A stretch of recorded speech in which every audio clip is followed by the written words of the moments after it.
Estamos aqui de novo para continuarmos o nosso estudo, já que no vídeo passado nós falamos sobre, ou melhor, nós encerramos o vídeo trazendo uma ideia do porquê a oferta Terumá, na construção do Mishkan, ela estava trazendo cura para o pecado do bezerro de ouro. Espero que você tenha entendido. Mesmo que a minha intenção não seja aplicá-la, mas sim trazer uma base da ideia rabínica dos sábios de Israel a respeito de alguns textos da Torá ou do Tanar, e a minha ideia de expor essa sabedoria dos sábios, esse entendimento das escrituras deles, ou por eles, é para que nós também possamos ter uma ideia da interpretação do Novo Testamento. Mesmo que ela não nos ajude a interpretar o Novo Testamento, nós teremos pelo menos uma ideia de como os sábios pensam hoje, porque basicamente eles vão trazendo essa tradição de pensamento dos sábios antigos. E claro, cada um, à medida que vai estudando também, vai tendo as suas iluminações espirituais e vão colocando dentro do texto, ou melhor, vão colocando as suas ideias a respeito do texto, em especial de algumas palavras que ali se encontram. Então a gente viu que Moisés deu a água com o pó do bezerro de ouro para aquelas pessoas que talvez secretamente tivessem contribuído para o bezerro de ouro, e a sua alma ali impregnada naquela oferta, impregnada naquele objeto, ao ser ingerido naquela fórmula espiritual e física que o próprio Moisés criou, traria uma consequência de morte.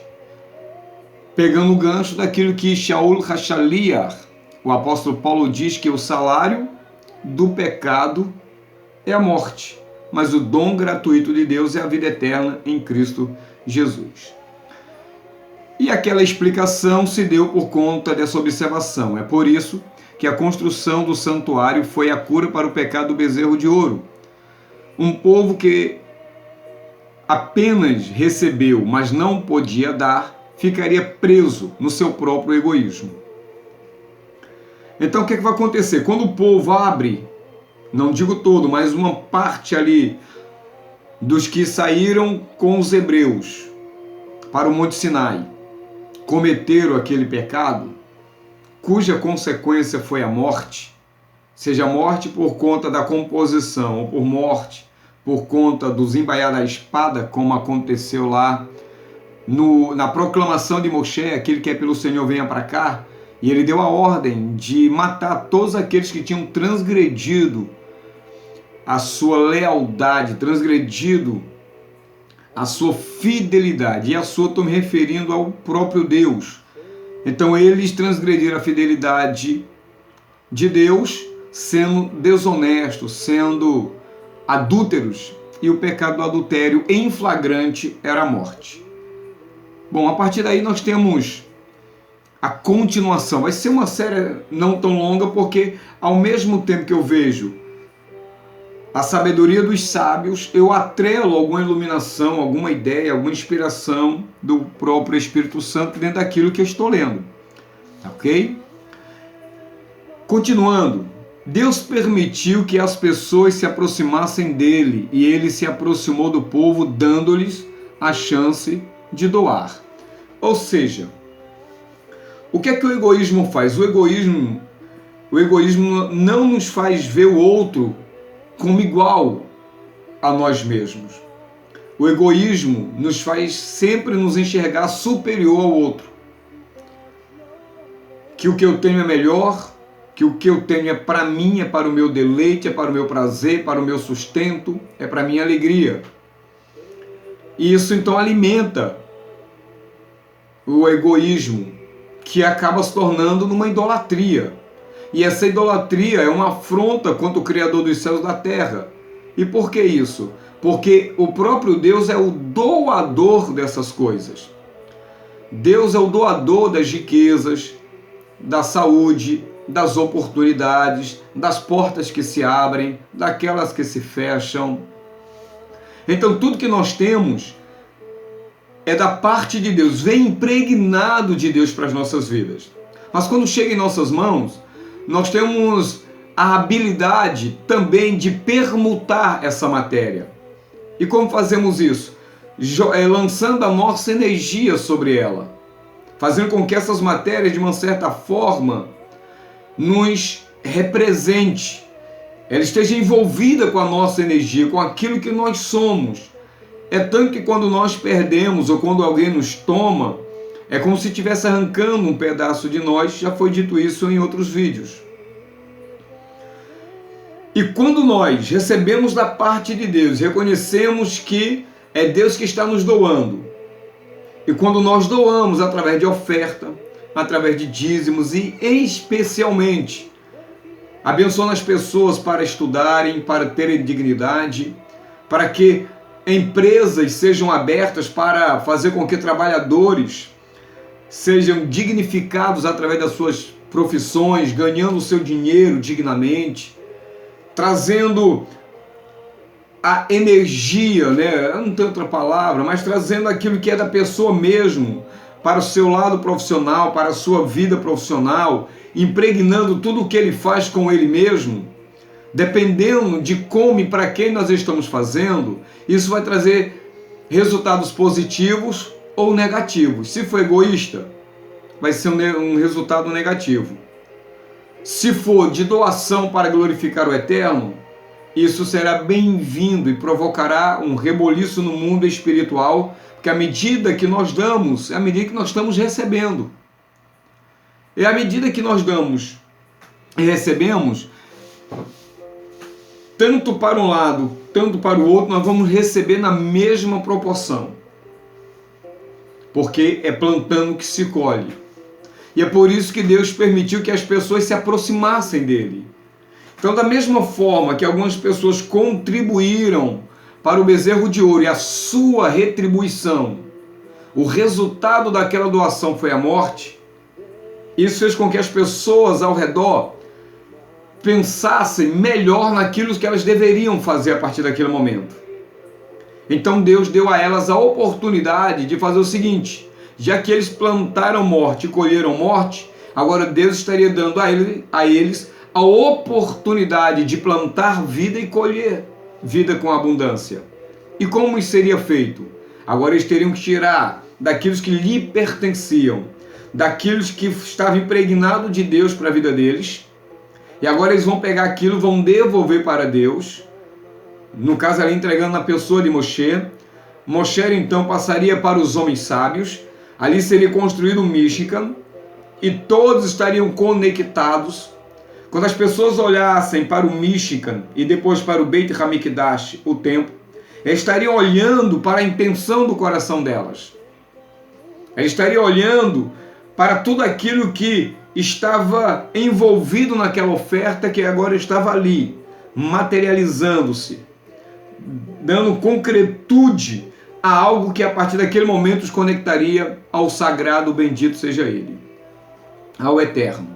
E a partir do Mishkan, a partir dessa conexão, as bênçãos seriam profusas, seria extraordinário. Então, o próprio Deus deu a chance deles agora doarem, deles agora contribuírem. É por isso que uma sociedade baseada em direitos, não dando importância à doação aos outros e a Deus, sempre acaba dando errado. Tem um texto sagrado que diz: aquele que dá a Deus empresta ao pobre. Olha que interessante. Perdão, aquele que dá ao pobre empresta a Deus. Bom, como a gente pode emprestar alguma coisa a Deus? Isso é muito interessante. Como é que um ser humano pode emprestar alguma coisa a Deus? Visto que tudo é dele. Mas é uma forma de nos instruir e a nos mostrar que nós temos uma responsabilidade com o outro. Que nós somos responsáveis pela queda ou pela exaltação do outro. Por isso que a palavra terumá, ela está relacionada à elevação. Eleve a oferta ao Eterno. Separe, eleve o seu coração, aquilo que foi dado a você, para que ela saia do recipiente que está embaixo, que ela saia do nível inferior e seja apresentado a Deus em um outro nível, em um nível superior, em um nível onde, dando, nós estaríamos, por incrível que pareça, recebendo 4 vezes mais. Deixa eu achar aqui o texto. Não está escrito isso. O texto encontra-se em Provérbios 19:17, que diz: quem se compadece do pobre, ao Eterno empresta. Então aquilo que nós temos, aquilo que o Senhor deu capacidade a cada um de nós de possuirmos, é para que nós possamos olhar a necessidade do nosso irmão e supri-la. E olhar para ele como se nós estivéssemos na pele dele, é sentir a dor dele, é sentir a indignidade que ele está sentindo, a frustração que ele está sentindo, a situação que está sufocando. E no momento que eu tenho condições de ajudar a esse meu irmão, eu estou deixando de ser egoísta. E eu deixando de ser egoísta, eu estou então trazendo conserto ao mundo. Eu estou trazendo funcionalidade abençoada para a sociedade, para a minha família e para aquilo que está ao meu redor. É por isso que os sábios dizem que o presente mais importante que os pais podem dar a um filho é ensiná-lo a retribuir.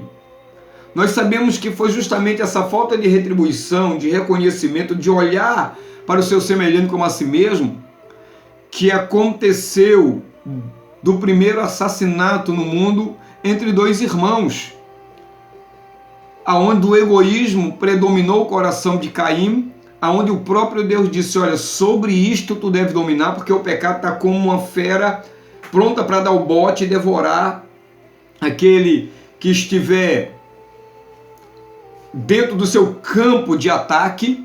Mas Caim não deu ouvido ao Eterno e acabou matando o seu irmão, trazendo uma complicação muito maior a partir daquele momento para o mundo. Agora, se ele soubesse retribuir aquilo que recebeu de Deus, com certeza ele saberia reconhecer que o seu irmão ofereceu uma oferta superior à dele.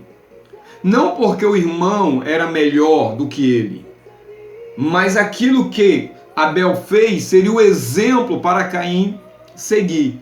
Mas ele foi egoísta. Ele foi uma pessoa que se importou mais consigo mesmo, com o que ele sentia, do que com aquilo que Deus disse e com aquilo que Deus realizou na vida do seu irmão. Deixa eu ver se tem mais alguma coisa aqui.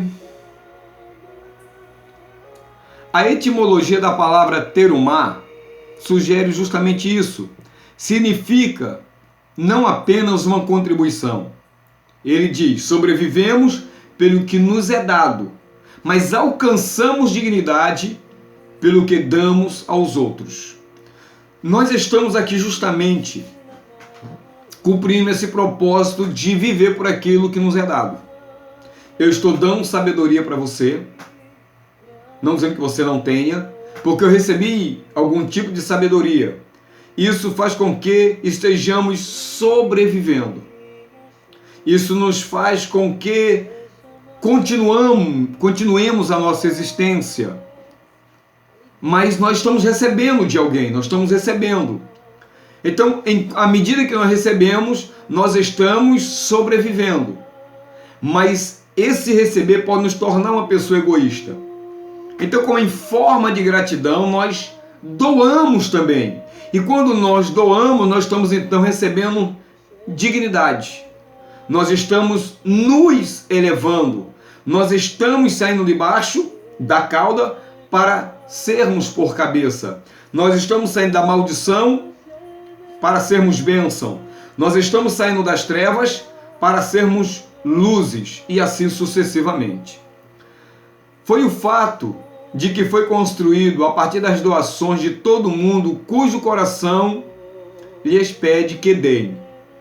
Tudo isso, toda essa dignidade, todo esse poder, todas essas maravilhas, inclusive o próprio perdão contra o pecado do bezerro de ouro, foi gerado, foi materializado ao povo de Israel através dessa doação, através dessa compreensão de que eles sobreviviam com aquilo que eles recebiam, mas eles recebiam dignidade a partir que doavam.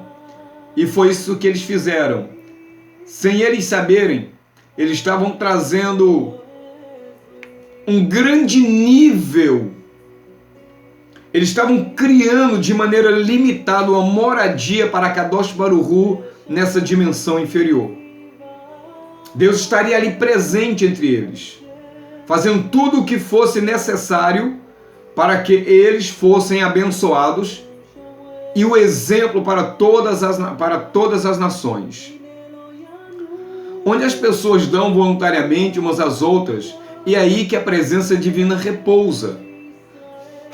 É por isso que nós vamos enxergar na Bíblia que está recheada de um pedido muito lindo da parte de Deus. Estejam na minha presença. E o que seria estar na presença de Deus? O que seria obedecer os seus mandamentos?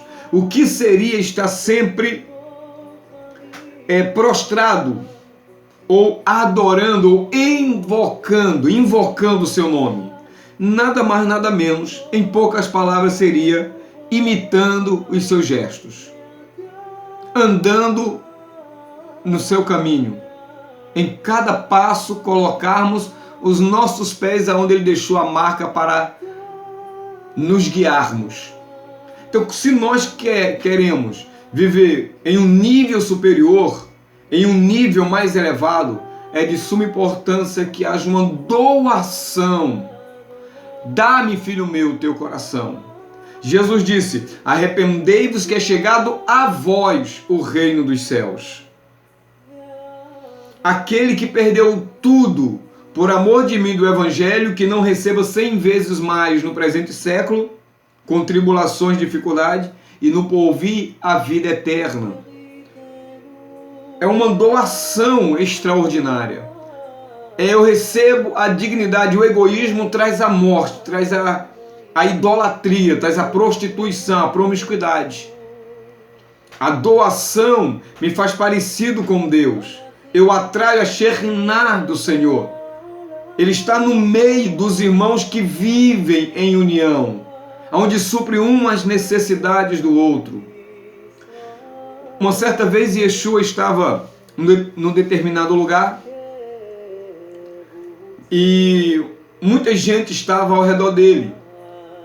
E estava ficando tarde e os discípulos dizem: Senhor, despede o povo para que eles possam ir se alimentarem, para que eles possam comprar, para que eles possam irem nas pensões. Cara, que eu estou aqui contemporaneizando. E Jesus disse para aqueles homens: dai-lhe vós de comer.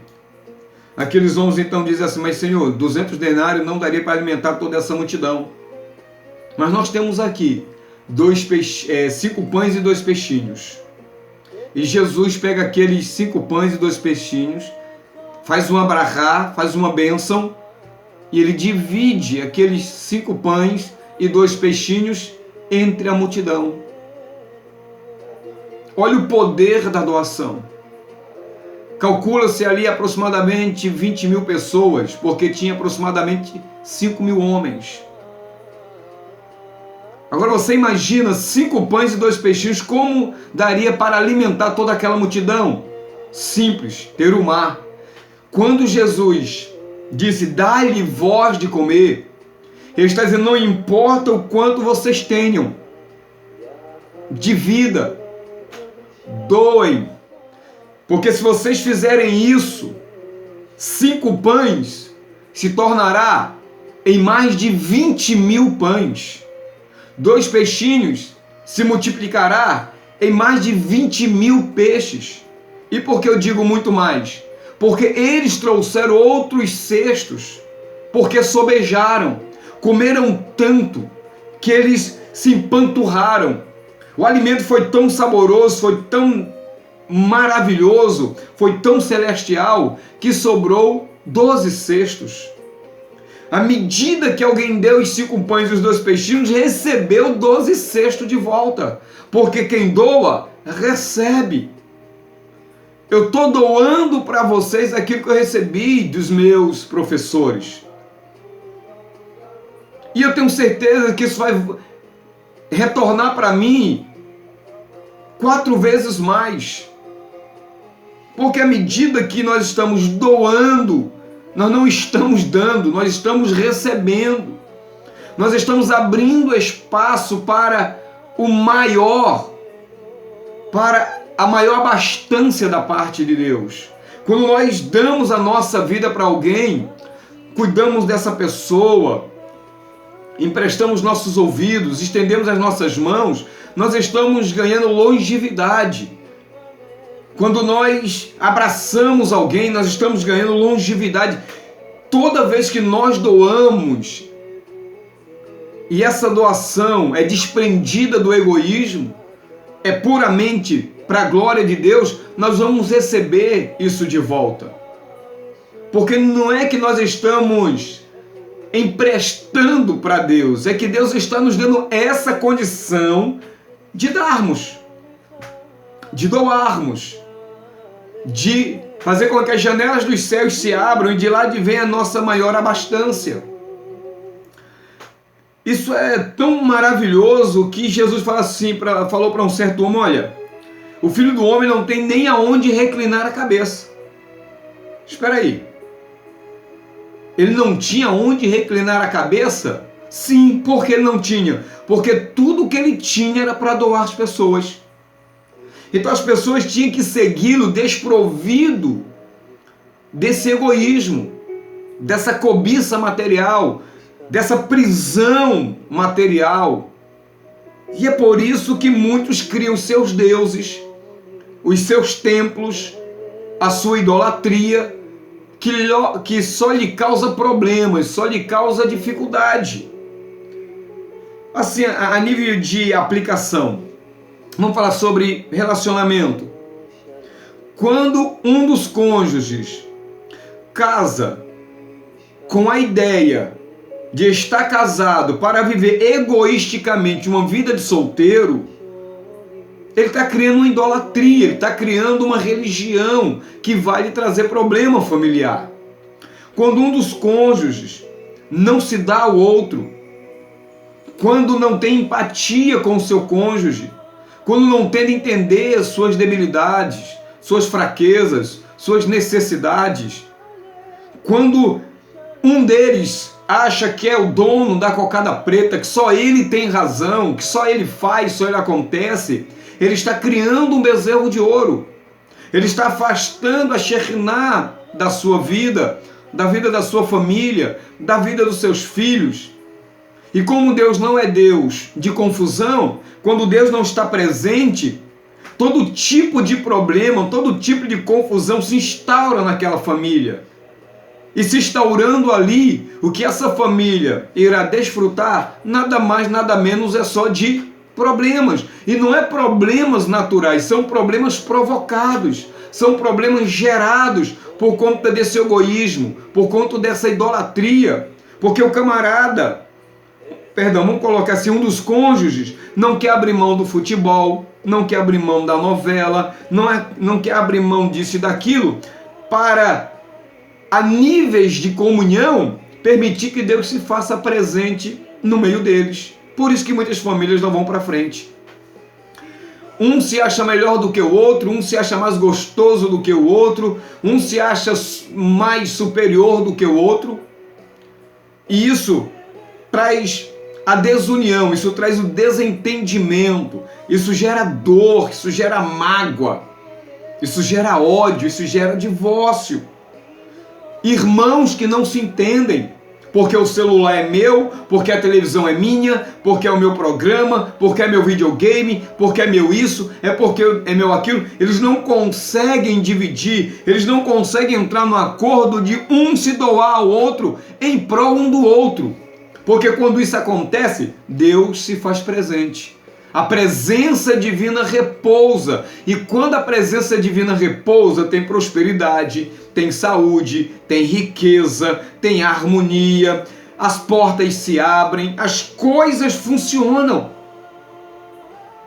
Porque a presença divina se faz repousante nesses lares. O camarada casa, mas ele quer ter o final de semana para beber, para curtir, mas a mulher tem que lavar a louça, a mulher tem que lavar a roupa, tem que deixar a casa bem arrumada. Problemas com o filho ele não resolve, é com a Dona Maria. Então eles estão provocando um inferno, eles estão melhor, não provocando, eles estão criando um inferno nos seus lares. Eles sabem disso, mas eles não querem. Eles chegam a dizer, eu não consigo. Na verdade, não é que eles não conseguem. Eles estão dizendo, eu não quero mudar. Ou ela ou ele faz do meu jeito porque eu não vou mudar. Eu não vou melhorar. Eu não vou entrar nesse papo zen, me perdoe. Eu não vou trabalhar para ver o bem da minha família. As pessoas estão trabalhando para ver o seu próprio bem. Eles querem construir para si, não para o outro, não para a família. Eles querem ser felizes e não fazer o outro feliz. A presença divina não fica num lar como esse. Mas o que fica é um espírito de briga, de confusão, de desavença. Aí entra outras pessoas e às vezes essas pessoas que entram, claro que uma grande parte até promove, até piora o estado da família. Mas tem pessoas que entram e acabam levando culpa de coisas que não era nem para ser mencionada, nem para elas não era nem para elas colocarem as pessoas nas suas discussões. Mas a pessoa está tão sensível, a pessoa está tão magoada, se sente tão rejeitada, tão solitária, que o momento que um dos cônjuges está na casa do pai, da mãe, com os amigos, com os irmãos ou fora, aquelas pessoas que estão ao redor do cônjuge acabam recebendo a culpa que elas não têm. Em vez dos dois chegarem e se perguntarem qual é o problema que está predominando na nossa família. É isso que está gerando choque? É o álcool? É as drogas? É a minha falta de atenção? É porque eu não fico em casa? É, mas olha porque eu não fico em casa. Olha porque eu fico na rua. Olha porque eu faço isso. Olha porque eu faço aquilo. Sem acusar o outro. Mas tentar colocar na mesa o problema. E não o outro, como se tivesse no altar de sacrifício, porque é uma acusação do inferno. Não há comunhão, não há controle nas palavras, já as agressões verbais já saem tão natural que em qualquer lugar que eles estejam, qualquer coisa que aperte o gatilho daquela situação, se vomita toda a mágoa, todo o ressentimento, todo o ódio. Aí o outro também já meteu a mão no gatilho também, dispara tudo que tem que disparar, mas eles querem felicidade, eles querem a presença de Deus, eles querem que o negócio deles traga um sucesso. Mas separado da Shekhinah, da presença de Deus, o camarada pode ter milhões de dólares na conta, ele não vai ser feliz e nem vai conseguir fazer a outra pessoa feliz, porque ele não decidiu resolver aquele problema, aquela situação. Onde as pessoas dão voluntariamente umas às outras, e aí que a presença divina repousa. Precisamos resgatar essa presença divina. E todo esforço vale a pena. Eu vou me doar mais ao meu cônjuge. Em vez de eu falar, eu quero ouvi-lo. Eu quero entendê-lo. Eu vou me disciplinar. Eu vou me dedicar. Eu vou me empenhar para identificar onde é que está o erro e vou combater o erro, vou combater a falha, vou destronar esse problema da minha vida, seja ele qual for. Ah, você fala demais, você é preguiçoso, não importa o que seja. Tem que haver uma conversa sem dizer que a culpa é do outro. Minha filha, olha só, o problema é que você sente solidão, você se sente só, Por que você se sente só? Diz para mim. Vai aí, enumerando onde estão as minhas falhas. Tudo bem, essas minhas falhas, mas essas minhas falhas também é devido a isso. Meu amor, então é por conta disso, então vamos fazer o seguinte, vamos entrar num acordo. E assim você vai ver como é que a coisa vai mudar e mudar para melhor. Ok? Vamos para o próximo vídeo, que eu acredito que deve ser o 5º vídeo, mas não importa quantos seja, o que importa é que Deus está falando com você, tá bom? Até o próximo. Shalom Vrachá.